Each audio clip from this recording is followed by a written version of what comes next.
1926년 12월 27일, 일제 강점기의 서슬 퍼런 공기가 한반도 전체를 짓누르고 있던 그 시절, 강원도 양구의 한 가난한 집안에서 한 아이가 태어났습니다. 그의 본명은 배창순이었으나 훗날 온 국민은 그를 대한민국 코미디의 황제, 배삼룡이라는 이름으로 기억하게 됩니다. 양구의 거친 산세와 맑은 물을 보고 자란 소년 배창순에게 세상은 그리 녹록지 않은 곳이었습니다. 당시 강원도 오지의 삶이란 끼니를 걱정해야 하는 가난의 연속이었고, 식민지 치하의 암울한 현실은 어린 소년의 어깨를 무겁게 짓눌렀습니다. 하지만 소년에게는 남다른 재능이 있었습니다. 동네 어귀에 장이 서거나 떠돌이 유랑극단이 찾아오는 날이면 소년은 맨 앞줄에 앉아 넋을 잃고 그들의 몸짓과 소리를 지켜보았습니다. 남들을 웃기고 울리는 광대들의 모습은 소년에게 구원이자 꿈이 되었습니다. 13살이 되던 해, 그는 더 넓은 세상 보고 배우겠다는 일념 하나로 일본으로 건너갑니다. 당시 많은 조선 청년이 강제징용이나 생계의 어려움으로 일본 행배에 올랐던 것처럼 소년 배창순 역시 도쿄의 공장과 거리를 전전하며 고학의 길을 걸었습니다. 낮에는 일하고 밤에는 야간 학교를 다니며 일본어를 익혔고, 그곳에서 서구의 희극 영화와 찰리 채플린의 슬랩스틱 코미디를 접하게 됩니다. 말 한마디 통하지 않는 타국에서 그를 위로했던 것은 스크린 속 광대가 보여주는 비틀거리는 몸짓과 그 뒤에 숨겨진 인간적인 페이소스였습니다. 그는 그때 이미 깨달았을지도 모릅니다. 위대한 웃음은 가장 낮은 곳에서, 가장 슬픈 사람의 몸짓에서 시작된다는 것을 말입니다. 1945년 해방이 찾아왔고 그는 고국으로 돌아왔습니다. 하지만 해방된 조국은 혼란 그 자체였습니다. 이념의 대립과 경제적 파탄 속에서 사람들은 웃음을 잃어버린 채 살아가고 있었습니다. 그는 1946년 운명처럼 유랑 악극단 민협에 입단하게 됩니다. 당시의 악극단 생활은 오늘날의 연예계와는 비교할 수 없을 만큼 처절했습니다.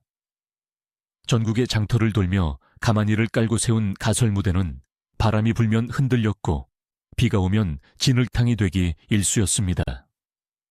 하지만 그 열악한 무대 위에서 배삼룡은 자신만의 독특한 비실이 캐릭터를 정교하게 다듬어 나갔습니다. 배삼룡의 삶을 깊이 들여다보기 위해서는 그가 본격적으로 이름을 알리기 시작한 이 시기, 즉 대한민국 대중문화의 원형이 만들어지던 시기의 공기를 복귀해낼 필요가 있습니다. 당시의 악극단은 오늘날의 종합 엔터테인먼트 쇼와 같았습니다. 가수가 노래를 부르고 무용단이 춤을 추면 그 사이에 막간을 이용해 관객을 웃기는 것이 희극인들의 역할이었습니다. 그는 선배들의 어깨너머로 연기를 배웠고 때로는 무대 설치를 돕고 짐을 나르며 광대의 길을 닦았습니다. 타고난 유연성과 순발력을 바탕으로 그는 금세 두각을 나타내기 시작했습니다. 그가 무대 위에서 비틀거리며 넘어질 때마다 객석에서는 폭소가 터져 나왔습니다.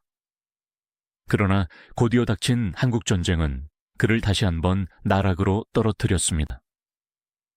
포탄이 쏟아지는 전쟁터에서 광대의 삶은 위태롭기 그지없었습니다. 그는 피난 행렬에 섞여 부산으로 내려갔습니다. 임시 수도였던 부산의 국제시장과 자갈치 시장은 피난민들의 한숨과 비명이 뒤섞인 아수라장이었습니다.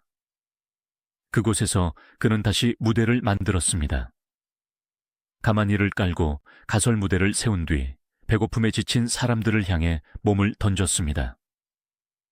군인들의 위문 공연을 다니며 죽음에 공포에 떠는 젊은이들에게 잠시나마 고향의 부모님을 잊고 웃을 수 있는 시간을 선물했습니다. 전쟁 중에 그는 깨달았습니다. 자신의 웃음이 누군가에게는 살아갈 이유가 될 수 있다는 사실을 말입니다. 1950년대 후반, 부산의 자갈치 시장 인근 극장에서 있었던 일화는 그의 광대 정신을 잘 보여줍니다. 당시 전쟁의 상흔이 가시지 않은 부산에는 피난민들이 가득했고 배삼룡이 속한 악극단이 공연을 하러 내려갔습니다. 공연 도중 갑작스러운 정전으로 극장 안이 칠흑 같은 어둠에 잠겼습니다. 관객들이 동요하며 웅성거리기 시작하자 배삼룡은 주머니에서 작은 촛불 하나를 꺼내 자신 얼굴 아래에 비추며 무대 중앙으로 나갔습니다. 그리고는 특유의 익살스러운 표정을 지으며 여러분, 제 얼굴이 무서우세요? 아니면 웃기세요라며 농담을 던졌습니다. 어둠 속에서 피어오른 그의 얼굴을 본 관객들은 약속이라도 한 듯 폭소를 터뜨렸고 정전이 된 30여 분 동안 배삼룡은 촛불 하나의 의지에 원맨쇼를 이어갔습니다. 그날 공연이 끝난 뒤 한 노인은 그의 손을 잡으며 자네 덕분에 오늘 밤은 악몽을 꾸지 않을 것 같네 라며 눈물을 글썽였다고 합니다. 전쟁이 멈추고 1950년대 후반으로 접어들면서 대한민국은 재건의 의지를 다졌습니다.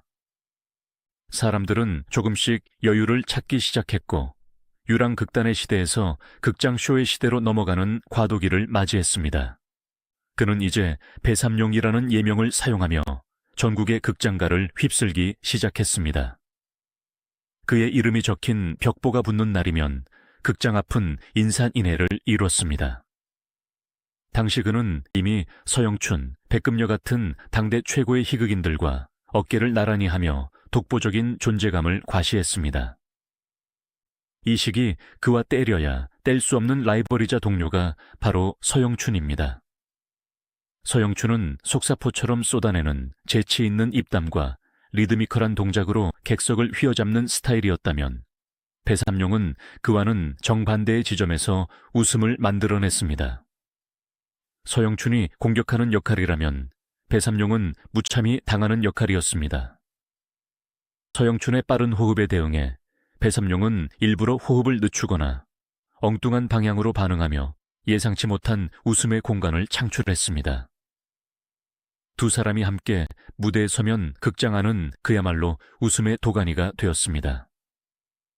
서영춘은 훗날 사석에서 삼룡이 형은 내가 어떤 공을 던져도 다 받아내는 최고의 포수였다고 회고하기도 했습니다. 이들의 라이벌 의식은 건강한 자극제가 되어 한국 코미디의 수준을 한 단계 끌어올리는 원동력이 되었습니다.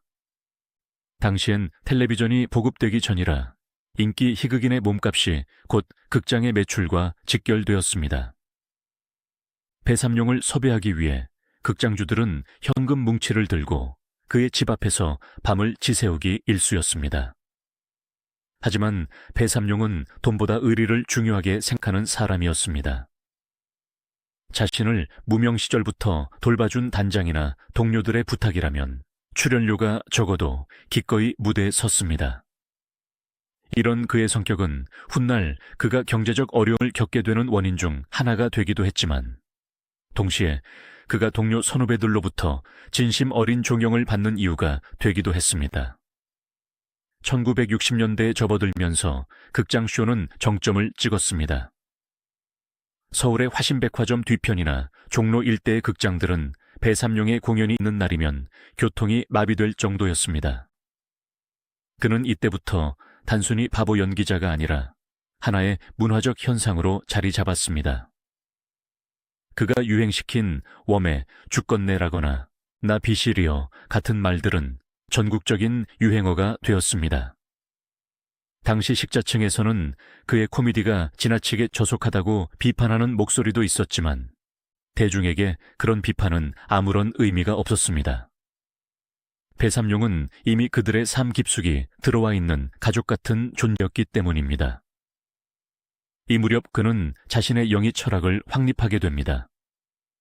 그는 사석에서 광대는 관객보다 반걸음 뒤쳐져야 한다는 말을 자주 했습니다. 관객보다 똑똑해 보이려 하거나 가르치려 드는 순간 웃음은 사라진다는 것이 그의 지론이었습니다.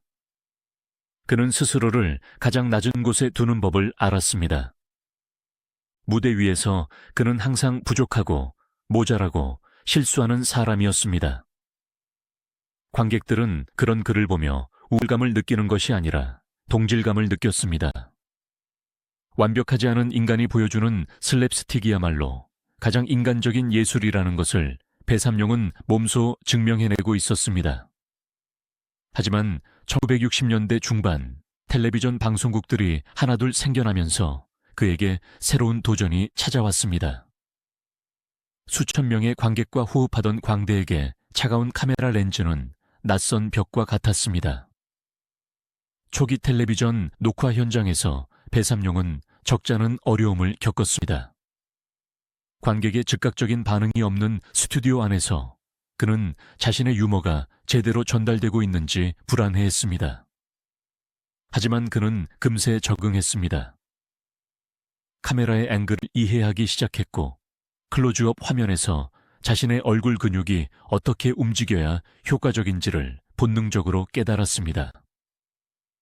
무대 위의 큰 동작은 정교한 표정 연기로 보완되었고 그의 코미디는 텔레비전이라는 매체를 통해 더욱 세밀해졌습니다. 1969년 MBC의 개국은 그에게 날개를 달아주었습니다. 웃으면 복이 와요 라는 프로그램이 기획될 당시 제작진이 가장 먼저 섭외 리스트에 올린 이름이 바로 배삼룡이었습니다. 그는 이 프로그램을 통해 전국구 스타를 넘어선 국민 개그맨의 반열에 올랐습니다. 1960년대 초반 텔레비전이라는 새로운 매체가 등장하면서 그의 인생은 대전환점을 맞이하게 됩니다. 1961년 KBS TV의 개국과 1964년 TBC 그리고 1969년 MBC의 개국은 길거리의 광대를 안방의 스타로 격상시켰습니다.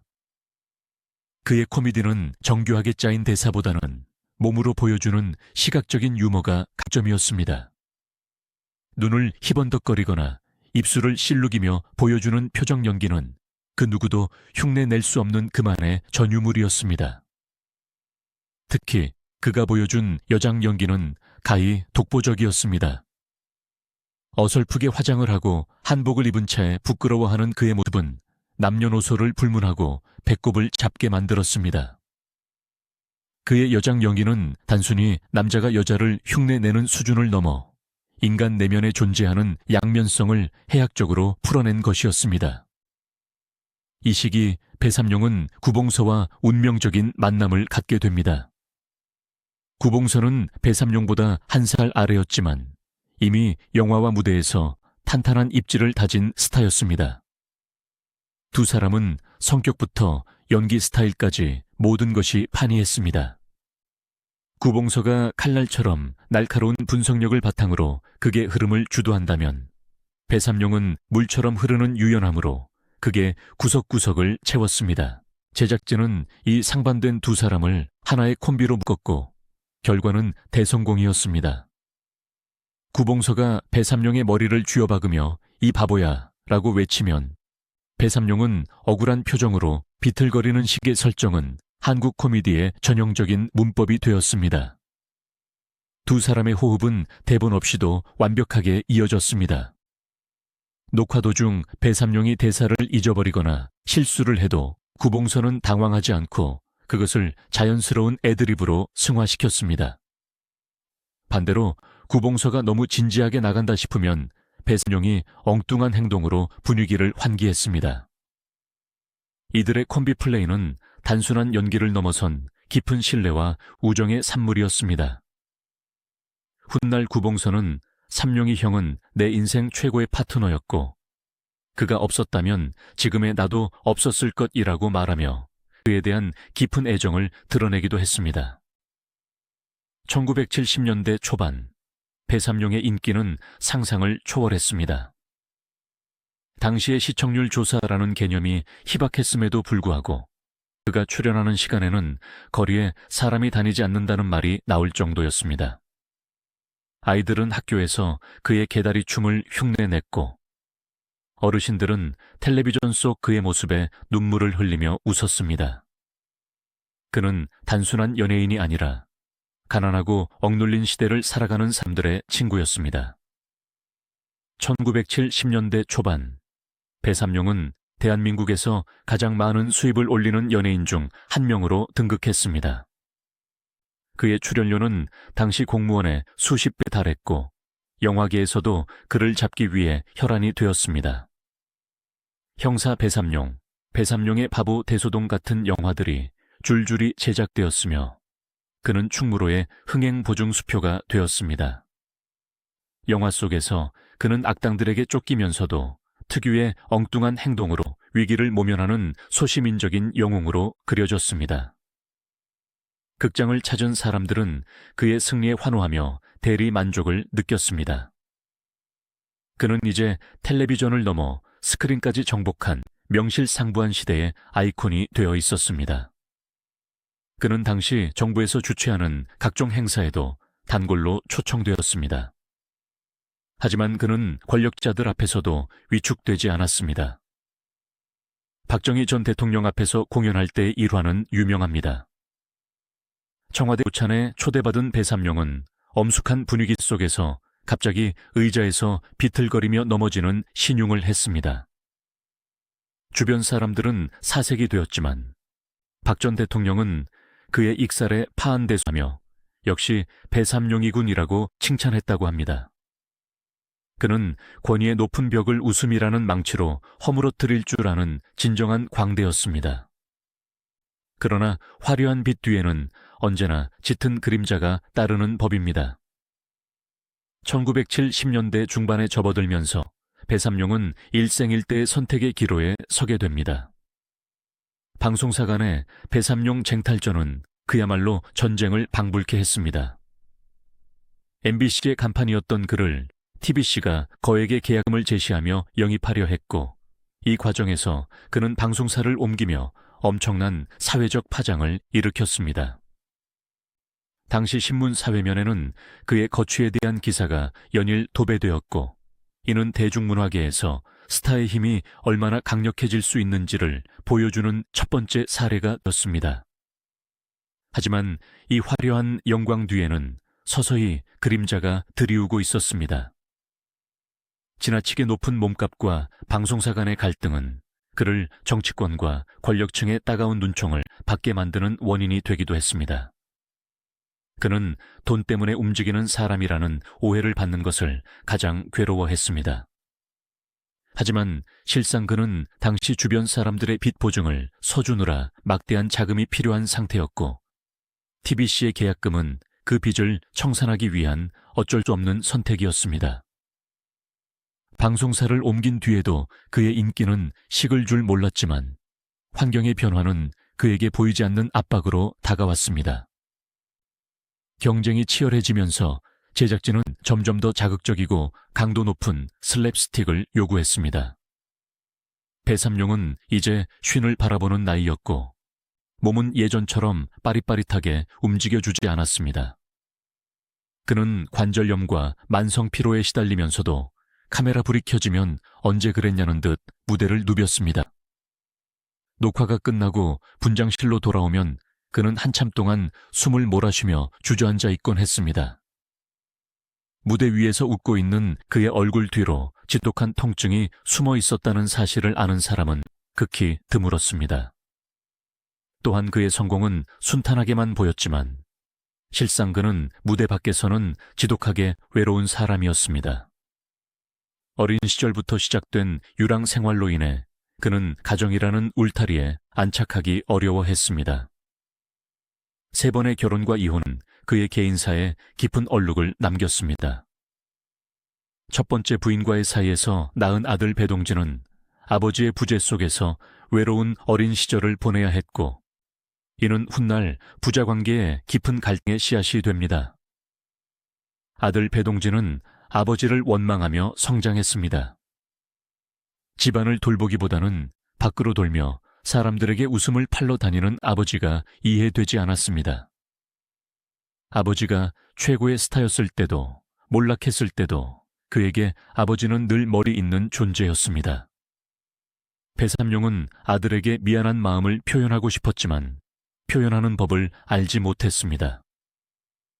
평생 남을 웃기는 대본은 줄줄 외웠지만 정작 사랑하는 가족에게 전할 진심 어린 대사 한마디를 준비하지 못했던 것입니다. 그는 외로움을 달래기 위해 술에 의지하기 시작했고, 이는 훗날 그의 건강을 해치는 치명적인 요인이 되었습니다. 1970년대 후반, 그는 새로운 도전을 시작합니다. 자신의 이름을 내건 사업에 뛰어든 것입니다. 평생 광대로만 살아온 그에게 경영이라는 세계는 너무나도 생소하고 위험한 곳이었습니다. 삼룡사화라는 유산균 음료회사를 설립한 그는 전국의 대리점을 모집하며 승승장구하는 듯 보였습니다. 초기 반응은 뜨거웠습니다. 그의 얼굴이 그려진 제품은 시장에 나오자마자 불티나게 팔려나갔습니다. 사람들은 배삼룡이라는 이름을 믿고 제품을 구매했습니다. 유산균 음료 사업을 시작했을 때 배삼룡은 진심으로 국민의 건강을 생각했습니다. 자신이 어린 시절 가난해서 제대로 먹지 못했던 한을 질 좋고 저렴한 음료를 보급함으로써 풀고 싶어 했습니다. 그러나 경영은 연기와는 다른 차원의 문제였습니다. 배삼룡은 사람을 너무 잘 믿었습니다. 경영 실무를 맡겼던 측근들은 회사 돈을 횡령하거나 부당한 계약을 맺으며 회사를 갉아먹었습니다. 배삼룡은 서류를 꼼꼼히 살피기보다 사람이 사람을 속이겠느냐며 도장을 찍어주기 일쑤였습니다. 전문 경영 지식이 부족했던 그는 주변 사람들의 가머니설과 사기 행각에 속수무책으로 당하고 말았습니다. 원가 관리와 유통망 확보에도 허점이 드러났고 경쟁업체들의 견제까지 심해지면서 회사는 급격히 흔들리기 시작했습니다. 설상가상으로 제품의 위생 문제에 대한 루머까지 돌면서 매출은 급감했습니다. 화려한 스포트라이트 뒤로 서서히 드리운 사업 실패의 그림자는 결국 그를 빚에 늪으로 밀어넣었습니다. 삼룡사화의 도산은 단순한 경제적 파산을 넘어 평생 쌓아온 명성마저 송두리째 흔들어 놓은 비극의 시작이었습니다. 사업이 위기에 처하자 배삼룡은 이를 만회하기 위해 더욱 방송 활동에 매진했습니다. 하지만 방송 수입은 이미 사업의 구멍을 메우기에는 턱없이 부족했습니다. 그는 빚 독촉에 시달리며 매일 밤 잠을 이루지 못했습니다. 겉으로는 여전히 바보 연기를 하며 웃음을 주었지만 그의 속은 까맣게 타 들어가고 있었습니다. 1980년대가 시작되기도 전에 이미 그는 파멸의 전조를 느끼고 있었습니다. 그리고 마침내 1980년 대한민국 현대사의 비극적인 전환점과 함께 그의 인생에도 거대한 폭풍이 몰아치기 시작했습니다. 신군부는 대중을 통제하기 위해 사회 정화라는 미명 아래 연예계에 칼을 들이댔습니다. 그들은 코미디언들을 저질 연예인으로 분류하고 대대적인 숙청 작업을 벌였습니다. 그 명단의 맨 윗줄에 배삼룡의 이름이 적혀 있었습니다. 그들은 배삼룡의 슬랩스틱을 가리켜 민도의 수준을 낮추고 국가의 품격을 떨어뜨리는 행위라고 비난했습니다. 하지만 그것은 허울 좋은 핑계에 불과했습니다. 권력자들은 배삼룡이 가진 그 거대한 영향력, 말 한마디와 몸짓 하나로 수천만 국민의 마음을 움직이는 그 힘을 두려워했던 것입니다. 통제되지 않는 인기인은 독재 권력에게 가장 위험한 존재였기 때문입니다. 어제까지 국민 스타였던 그는 이제 저질 광대로 낙인 찍혀 방송국 출입조차 금지되었습니다. 이주일, 이기동 같은 동료들도 함께 숙청의 칼날을 맞았습니다. 평생을 바쳐온 예술이 권력에 의해 부정당하는 고통 속에서 그는 삶의 의욕을 잃어갔습니다. 출연 정지 조치가 내려진 날, 배삼룡은 평소처럼 방송국으로 향했다가 정문에서 경비원들에게 저지당했습니다. 어제까지만 해도 머리를 조아리며 길을 열어주던 이들이 이제는 차가운 눈빛으로 그를 막아섰습니다. 위에서 내려온 지시입니다. 돌아가십시오. 그 한마디에 배삼룡은 자신의 인생 전체가 부정당하는 기분을 느꼈습니다. 대한민국을 호령하던 황제의 모습은 간데없고 초라한 이민자의 삶이 시작된 것입니다. 이때의 충격으로 배삼룡은 공황 상태에 빠졌습니다. 경제적 파산과 사회적 매장이 동시에 찾아온 것입니다. 그는 집 밖으로 나가지 못한 채 술로 고통을 달랬습니다. 한때 그를 잡기 위해 돈 가방을 들고 줄을 섰던 사람들은 이제 그를 피하기 바빴습니다.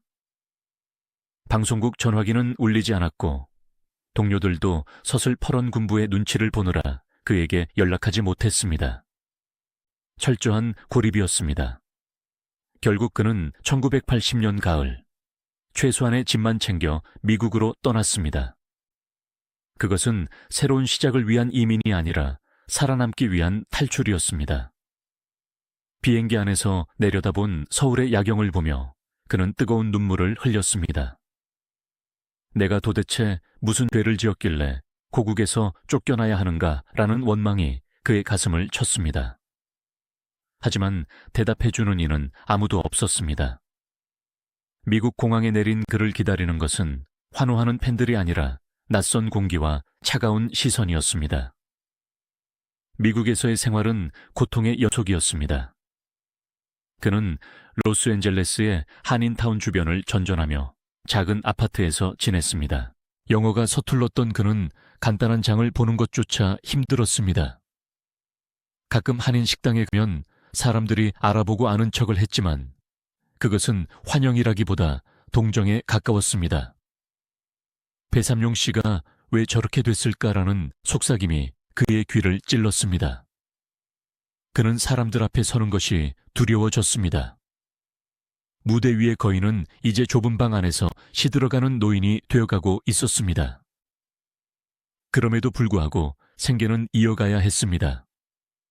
한국에서 가져온 돈은 순식간에 바닥이 났고 한국의 빚쟁이들은 국제 전화를 통해 그를 괴롭혔습니다. 그는 어쩔 수 없이 한인 밤무대에 서기 시작했습니다.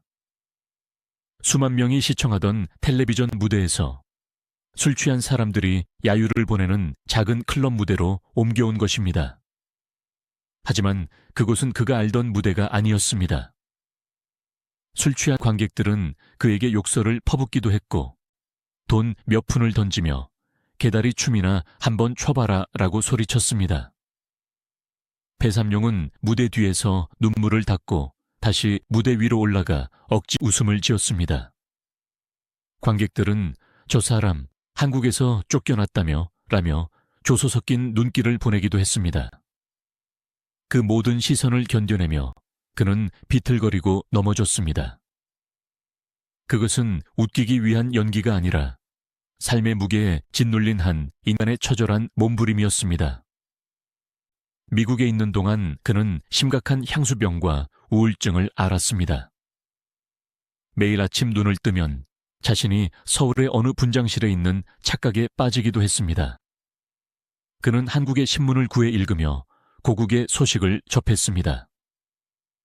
구봉서, 서영춘 등 동료들이 다시 활동한다는 소식을 들을 때마다 기쁨과 동시에 지독한 박탈감을 느꼈습니다. 그는 밤마다 무대 조명이 켜지는 꿈을 꾸었습니다. 그리고 꿈에서 깨어나면 어두운 방 안에서 홀로 담배를 피웠습니다. 이 시기에 그는 극심한 우울증과 함께 알코올 의존증에 빠지기도 했습니다. 밤마다 혼자 소주를 마시며 구봉서와 서영춘의 이름을 불렀습니다. 봉서야, 영춘아, 나 여기 왜 있니? 나 좀 데려가라. 그의 절규는 텅 빈 아파트 방 안에 공허하게 울려 퍼졌습니다. 이 시기 그를 지탱해준 유일한 끈은 한국에 있는 동료들과의 전화 통화였습니다. 구봉서는 국제전화비가 엄청나게 나오는데도 매주 그에게 전화를 걸어 안부를 물었습니다. 형님, 조금만 참으세요. 곧 좋은 날이 올 겁니다. 그 한마디에 배삼룡은 낯선 미국 땅에서 하루를 더 버틸 힘을 얻었습니다. 1983년, 드디어 해금 조치가 발표되었습니다. 정치적 상황이 변하면서 방송 출연 정지가 풀린 것입니다. 배삼룡은 그 소식을 듣자마자 짐을 챙겼습니다. 미국 생활 3년 동안 그가 배운 것은 영어도 선진 문화도 아니었습니다. 오로지 한국의 무대가 자신의 생명줄이라는 뼈아픈 교훈뿐이었습니다. 귀국하는 비행기 안에서 그는 들뜬 마음을 감추지 못했습니다. 이제 다시 시작이다. 내가 누구인지 보여주겠다. 하지만 김포공항에 마중 나온 사람들은 그의 예상보다 훨씬 적었습니다. 3년이라는 시간은 대중의 기억력을 시험하기에 충분한 시간이었던 것입니다. 방송국의 풍경도 완전히 달라져 있었습니다. 컬러 TV 시대가 본격적으로 열리면서 화려한 조명과 빠른 템포의 유머가 주류를 이루고 있었고, 배삼룡의 느릿하고 과장된 슬랩스틱은 구식으로 치부되었습니다. 그는 복귀작으로 선택한 프로그램들에서 전성기 시절의 에너지를 쏟아부었습니다. 하지만 예전 같은 반응이 나오지 않았습니다. 시청자들은 그의 연기를 보며 박장대소하기보다는 "아, 저 사람 참 오랜만이네" 정도의 반응을 보였습니다. 특히 20대 젊은 층에게 배삼룡은 부모님 세대의 추억 속 인물일 뿐이었습니다.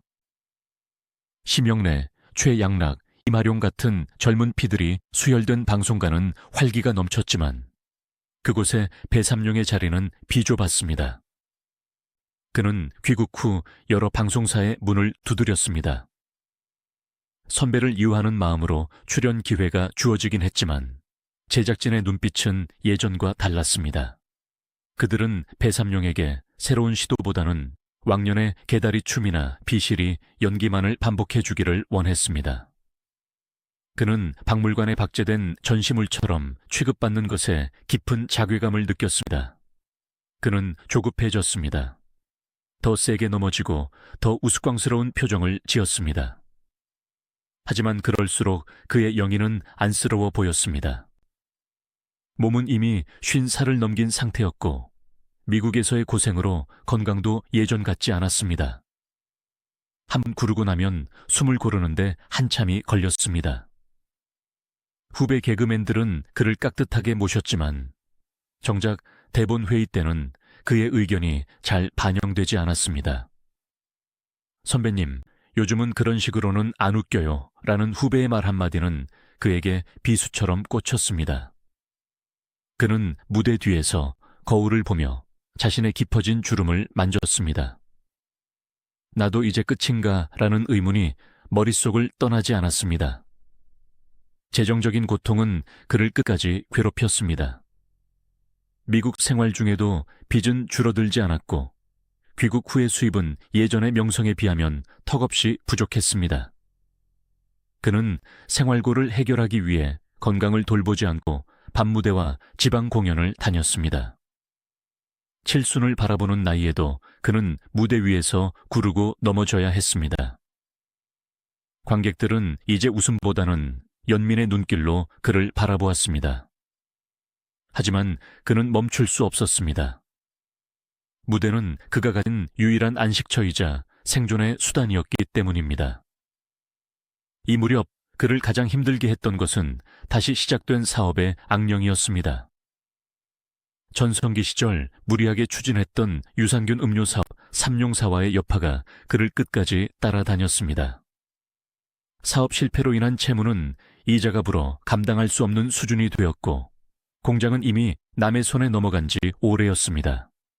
그는 방송 출연료를 받는 족족 압류당했고 사채업자들은 방송국 대기실까지 찾아와 해패를 부렸습니다. 그는 대중 앞에서 웃음을 팔면서도 무대 뒤에서는 채무 이행 각서에 도장을 찍어야 했습니다. 사람들은 그가 여전히 큰 돈을 벌고 있는 줄 알았지만 사실 그의 주머니는 텅 비어 있었습니다. 그는 명예를 지키기 위해 화려한 옷을 입고 다녔지만 속으로는 지독한 가난에 시달리고 있었습니다. 심리적인 고독은 더욱 깊어졌습니다. 그는 자신의 아픔을 누구에게도 털어놓지 못했습니다. 최고의 스타라는 자존심이 그를 가로막았기 때문입니다. 그는 동료들에게 항상 잘 되고 있다고 거짓말을 했습니다. 유일한 안식처는 술이었습니다. 공연이 끝나면 그는 허름한 포장마차에 앉아 홀로 술잔을 기울였습니다. 지나가는 사람들이 그를 알아보고 손가락질을 하면 그는 모자를 깊게 눌렀었습니다. 배삼룡도 별거 아니네. 혼자 술이나 마시고.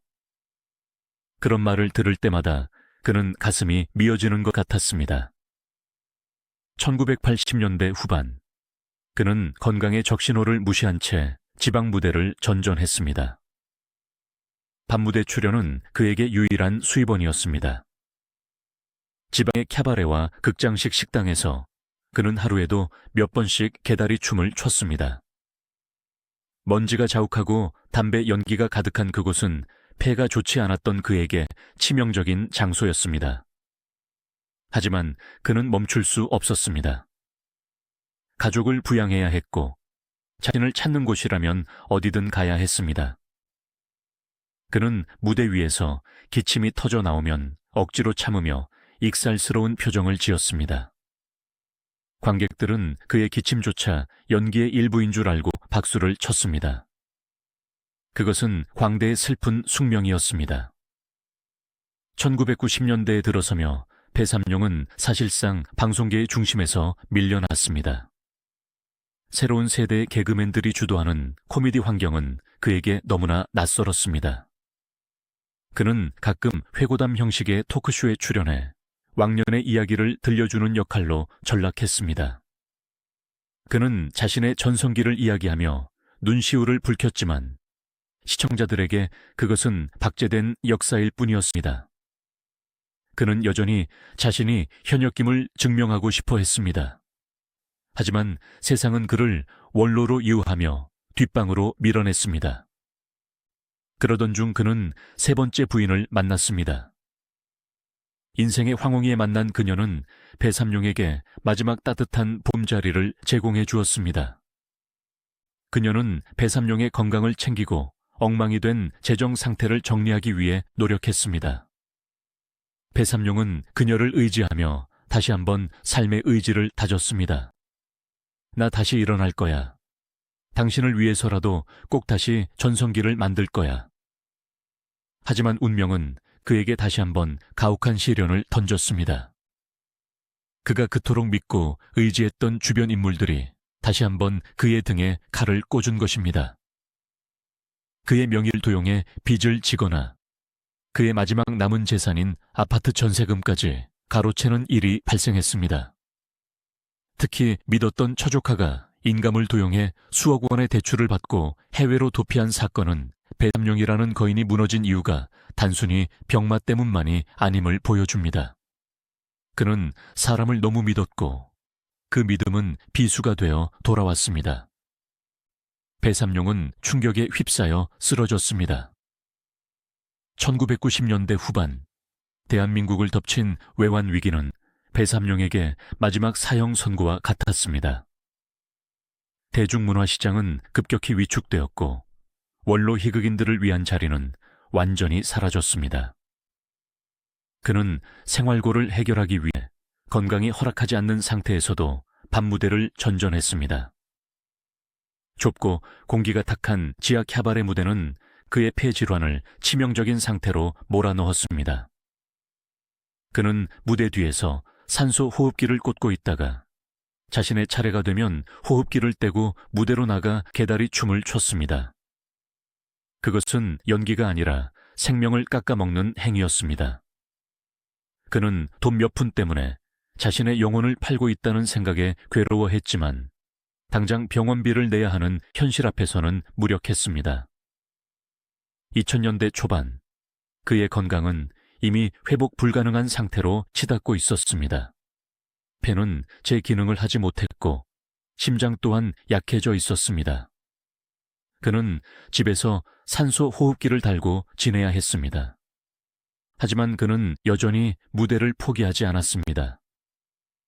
2003년, 그는 휠체어를 타고 후배 개그맨들의 공연장에 나타났습니다. 몸도 가누지 못하는 상태였지만 조명이 켜지자 그는 기적처럼 자리에서 일어나 짧은 춤을 선보였습니다. 관객들은 기립박수를 보냈습니다. 그것은 웃음을 주는 광대에 대한 박수가 아니라 생명의 마지막 불꽃을 태우는 한 인간에 대한 경의였습니다. 배삼룡은 무대 뒤로 돌아와 실신했고 그 길로 병원에 실려갔습니다. 2000년대 중반, 그는 결국 쓰러졌습니다. 흡인성 폐렴이라는 진단과 함께 그는 병실에 갇히게 되었습니다. 이제 그에게 허락된 공간은 무대 위의 화려한 조명 아래가 아니라 하얀 벽과 양냄새 가득한 병원이었습니다. 서울 아산병원에서의 투병 생활은 그에게 가장 길고도 고통스러운 시간이었습니다. 병실 창밖으로 보이는 한강의 풍경은 아름다웠지만 그의 내면은 어둠뿐이었습니다. 그는 인공호흡기에 의지해 숨을 쉬며 매일 아침 죽음과 마주했습니다.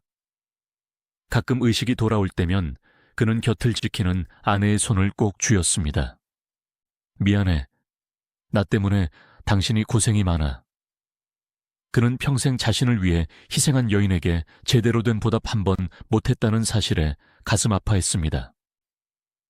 병원비는 매일같이 불어났고 그의 명예로운 이름은 이제 채무자의 이름으로 병원 장부에 기록되었습니다.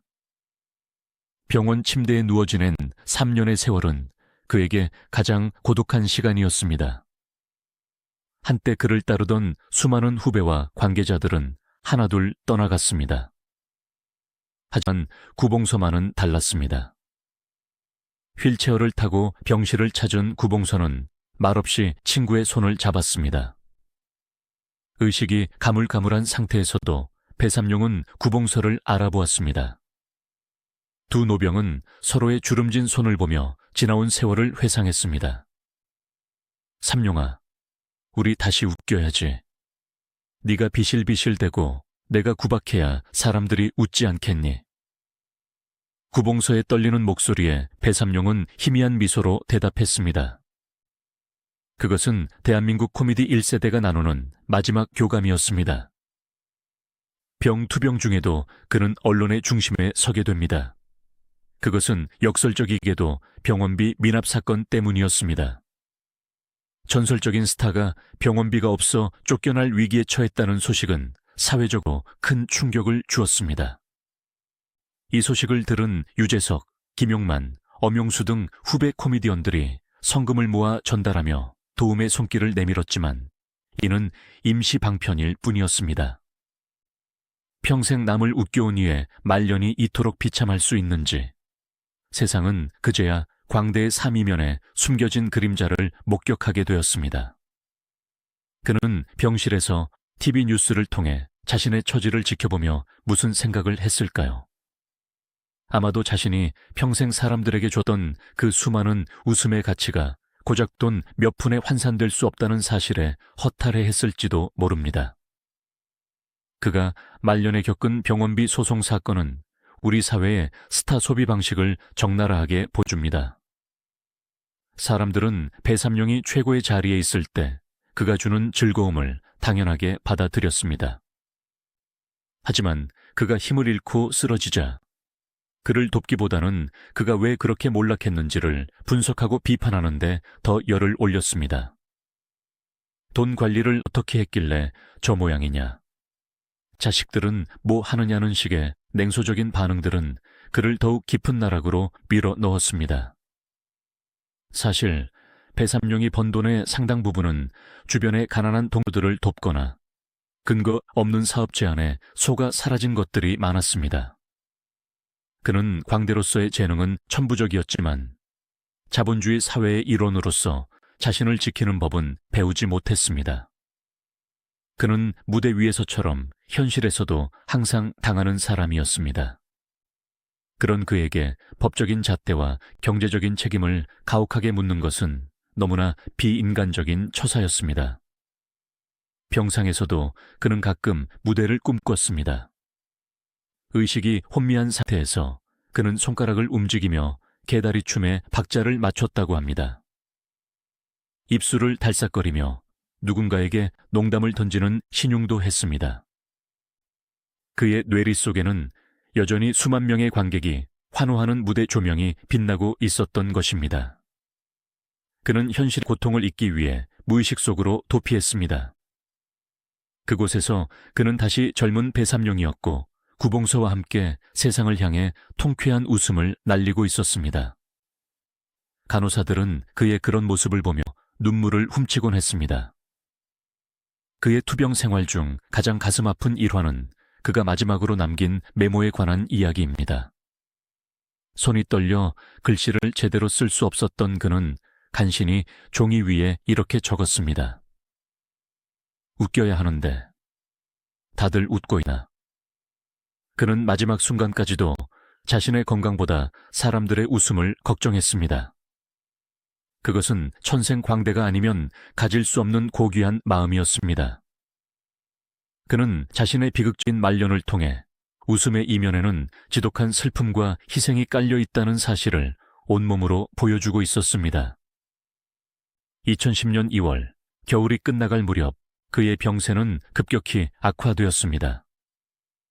폐혈증 합병증이 찾아왔고 그의 작은 몸은 더 이상 버텨낼 힘이 없었습니다. 자식들이 지켜보는 가운데 그는 고통 없는 먼 곳으로 떠날 준비를 마쳤습니다. 기계 장치에 의존해 힘겹게 이어가던 숨소리가 잦아들었습니다. 그의 머릿속에는 마지막 순간 어떤 장면이 스쳐 지나갔을까요? 양구의 어린 시절 보았던 유랑극단의 천막이었을까요? 아니면 수천 명의 관객이 환호하던 전성기의 무대였을까요? 어쩌면 그는 다시 한번 구봉서와 함께 개다리 춤을 추며 무대를 휘젓는 꿈을 꾸었을지도 모릅니다. 아들 배동진은 아버지의 차가운 손을 잡고 뒤늦은 용서를 빌었습니다. 아버지, 죄송해요. 이제는 편히 쉬세요. 그 목소리가 들렸는지 배삼룡의 눈가에 이슬이 맺혔습니다. 그는 평생을 비실비실대며 웃음을 주던 모습과는 달리 마지막 순간만큼은 그 누구보다 장엄하게 삶의 무대 뒤로 사라질 준비를 하고 있었습니다. 그가 남긴 것은 단순히 웃음만이 아니었습니다. 그는 가난하고 소외된 사람들에게도 꿈을 꿀 자격이 있다는 것을 몸소 보여주었습니다. 가장 어수룩하고 부족해 보이는 사람이 주인공이 되어 세상을 웃길 수 있다는 사실은 그 자체로 많은 이들에게 위로가 되었습니다. 배삼룡의 코미디는 권위주의를 무너뜨리는 힘이 있었습니다. 근엄한 척하는 세상을 향해 혀를 내밀고 비틀거리며 넘어지는 그의 모습은 사회의 억압에 짓눌린 민초들의 대리 만족이었습니다. 그래서 사람들은 그를 사랑했고 그의 몰락에 함께 아파했습니다. 시간이 흐를수록 그의 업적은 재조명되고 있습니다. 단순히 웃기는 재주꾼을 넘어 한국 현대사의 굴곡을 온몸으로 관통한 예술가로서의 면모가 부각되고 있는 것입니다. 그가 겪은 시련은 개인의 불운이 아니라 격동의 대한민국이 대중문화를 어떻게 대우했는지를 보여주는 지표이기도 합니다. 정치적 도구로 이용되다가 저질로 매도당하고 결국은 소외되는 광대의 운명은 배삼룡이라는 인물을 통해 선명하게 드러났습니다. 그는 자신의 삶 전체를 바쳐 한국 코미디의 위상을 높였지만 정작 본인은 그 보상을 제대로 누리지 못한 채 떠났습니다. 하지만 그의 영혼은 여전히 살아있습니다. 오늘날의 개그맨들이 펼치는 슬랩스틱의 원류에는 배삼룡의 유전자가 흐르고 있습니다. 무대 위에서 자신을 완전히 내려놓고 관객의 행복을 위해 망가지는 정신. 그것은 배삼룡이 후배들에게 남긴 가장 큰 유산입니다.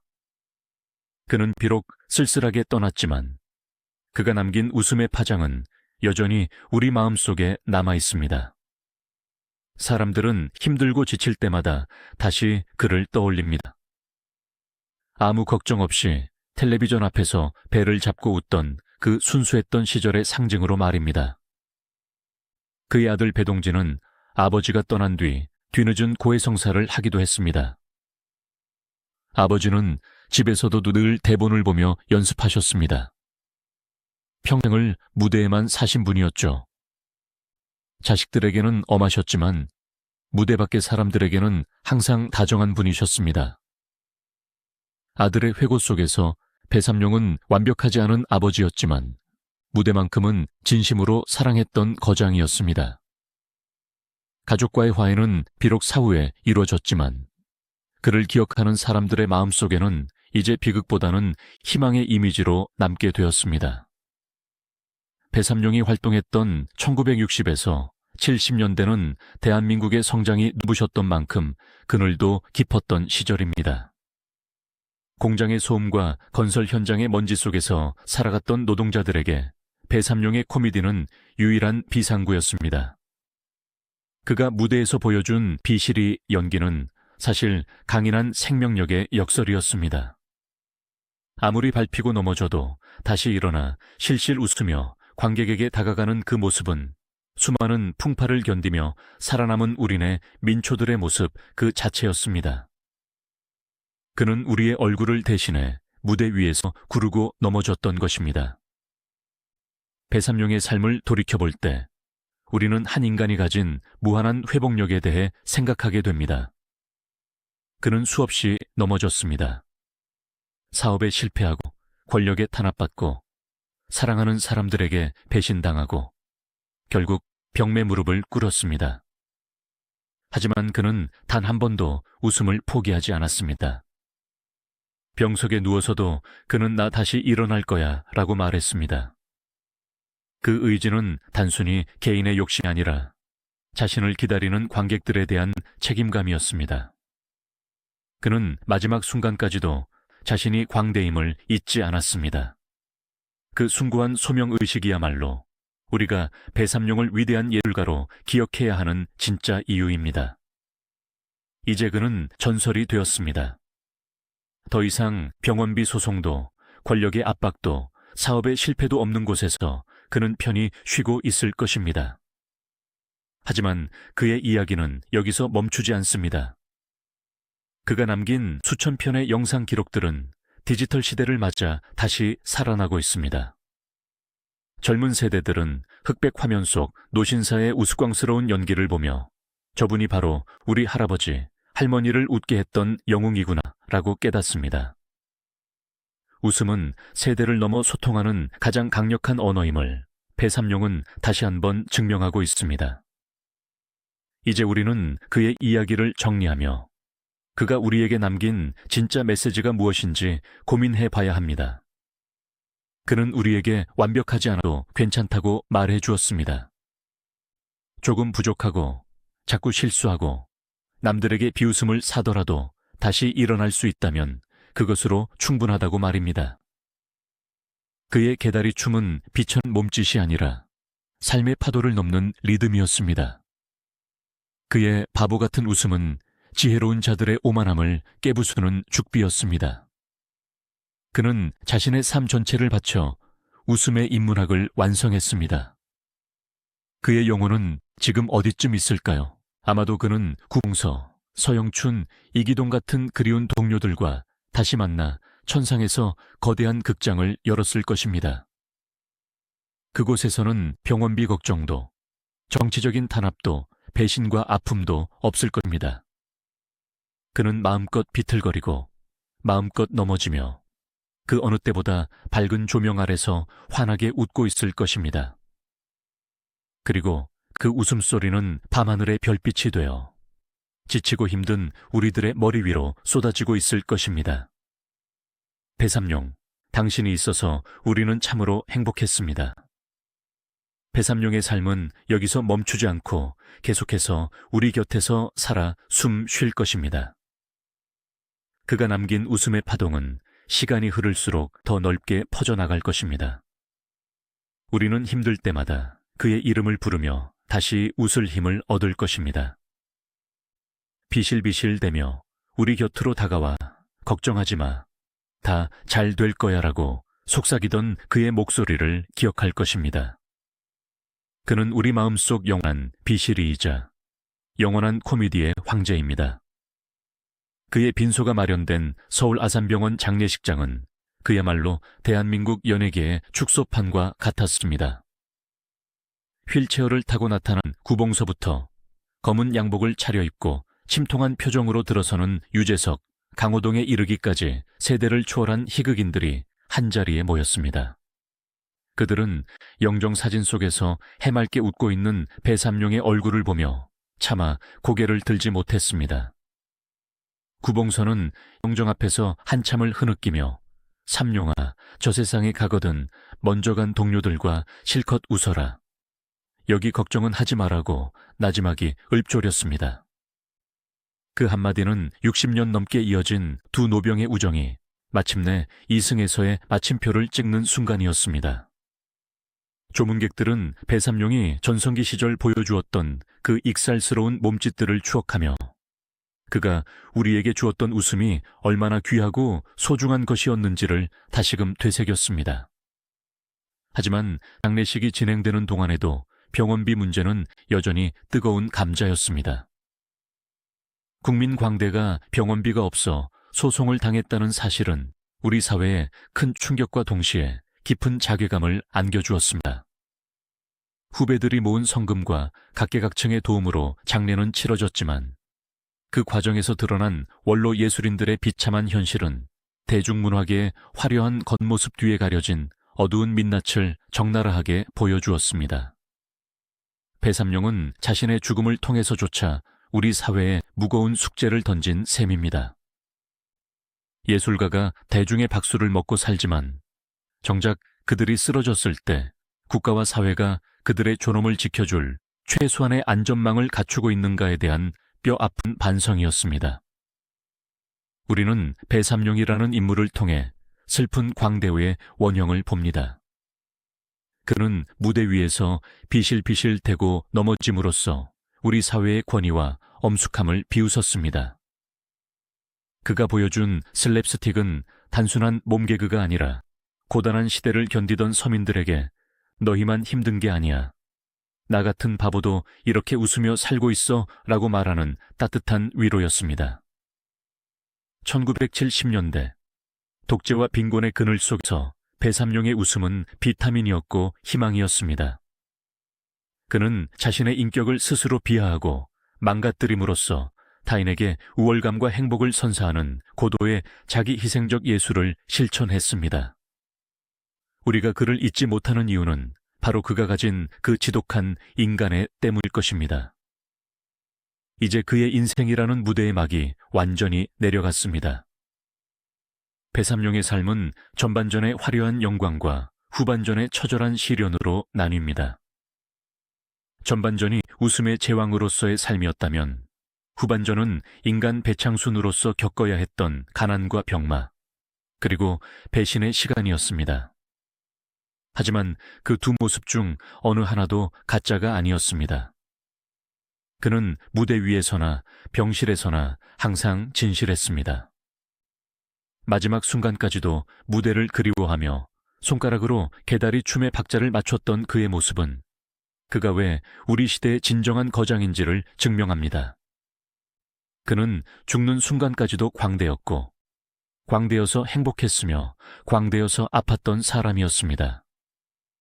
그의 아들 배동진은 아버지가 떠난 뒤 뒤늦게 발견한 아버지의 낡은 수첩에 대해 이야기한 적이 있습니다. 그 속에는 수많은 개그 아이디어와 함께 사람들이 웃으면 나도 웃는다는 짤막한 문장이 적혀 있었다고 합니다.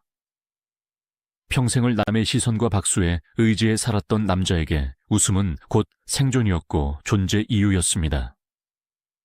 우리는 이제 그를 병원비 문제로 고생한 노인이 아니라 대한민국을 가장 밝게 비췄던 웃음의 별로 기억해야 합니다. 그가 남긴 수만 편의 영상 기록들은 지금도 유튜브와 각종 매체를 통해 재생되며 새로운 세대들에게 즐거움을 주고 있습니다. 육체는 한 줌의 재가 되어 사라졌지만 그가 남긴 웃음의 파동은 영원히 우리 곁을 맴돌고 있습니다. 우리는 이 이야기를 통해 한 예술가의 위대함과 그 이면에 숨겨진 비극을 동시에 목격했습니다. 배삼룡의 삶은 우리에게 웃음 뒤에는 반드시 눈물이 있으며 빛 뒤에는 반드시 그림자가 있다는 평범하지만 진한 진리를 가르쳐 주었습니다. 그는 자신의 비극적인 말년을 통해 대중문화 예술인들의 권익과 복지에 대한 사회적 관심을 불러일으켰고, 이는 훗날 다양한 복지재단과 법들이 만들어지는 초석이 되었습니다. 그는 떠나는 순간까지도 자신의 온몸을 던져 세상을 조금 더 낫게 만들고 간 것입니다. 배삼룡, 당신이 있었기에 1970년대 대한민국은 덜 춥고 더 따뜻했습니다. 당신의 비실거리는 몸짓은 우리에게 다시 일어설 힘을 주었고, 당신의 바보 같은 웃음은 우리에게 내일의 희망을 꿈꾸게 했습니다. 당신은 비록 쓸쓸하게 떠났지만 당신이 남긴 그 거대한 웃음의 유산은 대한민국 대중문화의 뿌리가 되어 영원히 살아 숨 쉴 것입니다. 수많은 후배가 당신의 뒤를 이어 무대 위에서 구르고 넘어지며 제2호, 제3의 배삼룡을 꿈꾸고 있습니다. 그들이 관객에게 박수를 받을 때마다 그 박수 소리의 절반은 하늘에 있는 당신에게 전달될 것입니다. 이제 우리는 이 길고 긴 다큐멘터리를 마무리 지으려 합니다. 배삼룡이라는 이름 세 글자는 단순히 과거의 코미디언을 지칭하는 명사가 아닙니다. 그것은 열정, 희생, 그리고 인간에 대한 깊은 애정을 상징하는 고유명사입니다. 그는 우리 마음속에 영원한 비실이로 남아 삶이 힘들고 지칠 때마다 우리를 다시 웃게 할 것입니다. 비록 세상은 그를 아프게 했지만 그는 세상을 향해 끝까지 웃음을 돌려주었습니다. 그것이 바로 우리가 그를 웃음의 성자라고 불러야 할 이유입니다. 하늘을 우러러 한 점, 부끄럼 없는 광대로 살고 싶다던 그의 소망은 이루어졌습니다. 그는 완벽한 아버지는 아니었을지 모르고 성공한 사업가는 아니었을지 모르지만 대한민국 최고의 광대였음은 그 누구도 부정할 수 없습니다. 이제 편안히 쉬십시오. 당신이 뿌린 웃음의 씨앗들은 이 땅에서 울창한 숲이 되었습니다. 우리는 당신을 결코 잊지 않을 것입니다. 그동안 우리를 웃게 해주셔서 정말로 고맙습니다. 마지막으로 그가 생전에 가장 좋아했다는 노래의 가사처럼 그는 가구 없지만 그의 향은 우리 가슴 속에 오래도록 남을 것입니다. 텔레비전 화면 속에서 흑백의 잔상을 남기며 개다리 춤을 추던 그의 모습은 우리가 지켜내야 할 가장 소중한 문화적 기억입니다. 슬픔이 밀려올 때, 절망이 우리를 덮칠 때, 우리는 다시 배삼룡의 영상을 찾아볼 것입니다. 그리고 그와 함께 소리내어 웃을 것입니다. 그것이 그가 우리에게 남긴 마지막 선물이자 우리가 그에게 줄 수 있는 최고의 보답이기 때문입니다. 배삼룡, 당신은 우리 시대의 영원한 주인공이었습니다. 이제 커튼콜은 끝났습니다. 관객들의 뜨거운 기립 박수를 받으며 당신은 이제 영원한 안식의 무대로 떠나갑니다. 안녕히 가십시오. 우리의 영원한 비실이여. 당신의 웃음은 영원할 것입니다.